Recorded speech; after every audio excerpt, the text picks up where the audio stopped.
Pues vamos a por una más. Vamos a ahondar ahora mismo en Cajal y la honradez, de la mano de Antonio Arias, que es exsíndico de Asturias y Orden Civil de Alfonso X el Sabio, con la categoría de encomienda. Gracias.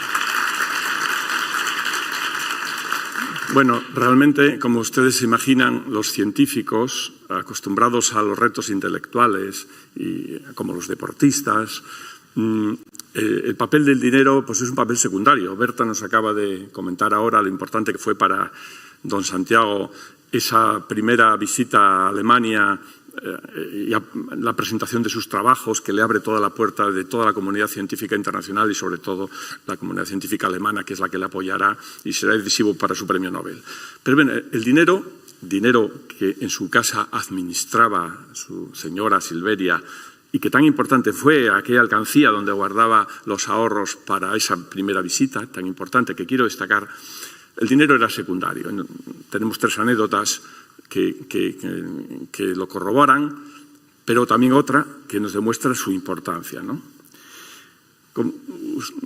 Ustedes recordarán que la anécdota fundamental, y se conserva la nómina de Cajal como director del Instituto de Investigaciones Biológicas, donde él cobra 6.000 pesetas al año, cuando el presidente del Consejo de Ministros de España le ofrece 10.000, ¿no? Y él entiende que 10.000 es una cifra elevada y que con 6.000 él ya va que arrea, ¿no? Y lo justifican en esa magna obra, ¿no?, de El mundo visto a los 80 años, diciendo, primero, porque no ansío nadar en la opulencia. Segundo, porque en una edad en que desfallecen o declinan mis fuerzas, paréceme abusivo hasta inmoral aumentar mis emolumentos. Y tercero, y esta es una frase que ustedes también, como buenos estudiosos de Cajal, conocen, dice, porque aún sin querer, columbro, palabra que tuve que mirar en su día en el diccionario, significa diviso, ¿no? Columbro, es una palabra que hemos perdido y demuestra el rico lenguaje que tenía don Santiago, también ha pasado. Aún sin querer, columbro siempre a través de cada moneda recibida la faz curtida y sudorosa del campesino, quien en definitiva sufraga nuestros lujos académicos y científicos. Él siempre pensaba en aquel campesino que en el fondo está como contribuyente detrás de todo, ¿no? Bueno, segunda anécdota de don Santiago. Como ya presidente del antecedente del Consejo Superior de Investigaciones Científicas, de la Junta de Ampliación de Estudios, pues su hijo Jorge tiene que acudir a una estancia del extranjero y se le pregunta por qué don Santiago paga de su propio bolsillo esa estancia, cuando existen becas precisamente para los pensionados, y le dicen, y máxime siendo su hijo. Y él contesta esa frase también, que es por ustedes conocida, dice, precisamente por eso, porque es mi hijo, lo debo de pagar yo. Eso es lo que hoy denominamos el estándar ético. Hoy nos hemos acostumbrado a elevar el estándar ético, a entender que una personalidad relevante, conocida, que quiere ser ejemplo, debe de elevar el estándar ético para que el resto de los ciudadanos tengan una referencia, ¿no? Y por eso él era una persona a la que la gente paraba por la calle, abrazaba, y mi tío bisabuelo Lisardo siempre nos dijo a mis abuelos y a mis tíos que llegó a conocer a don Santiago. Segunda anécdota, bueno, va a ser objeto, y no quiero hacer un spoiler, de los cuentos de vacaciones, que va a ser objeto de un epígrafe especial en esta reunión. En 1885 él escribe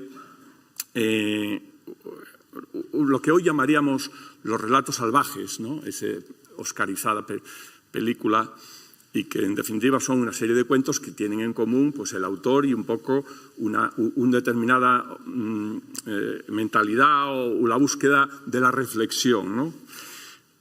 Estos cuentos de vacaciones, que tiene como subtítulo Narraciones pseudocientíficas, y como digo, luego hablaremos de ellos, pero una de ellas se denomina La fábrica de la honradez. El fabricante de honradez, perdón.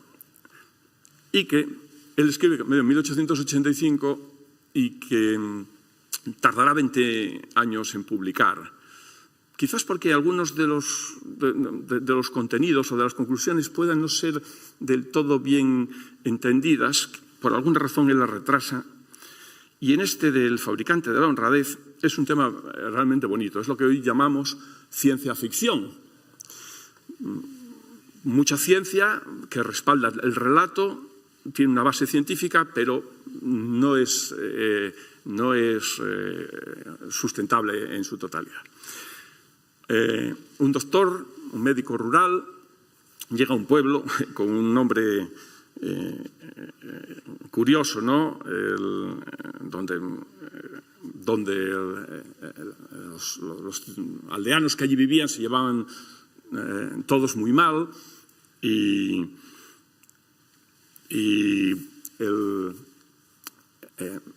para intentar que la convivencia sea mejor, él, que era miembro, el protagonista de este cuento, que era miembro de la Sociedad Hipnótica Nacional, decide, a modo de placebo, convencer a todo el mundo de que van a tomar una medicina que les va a convertir a todos en honrados y pobres y nada violentos, ¿no?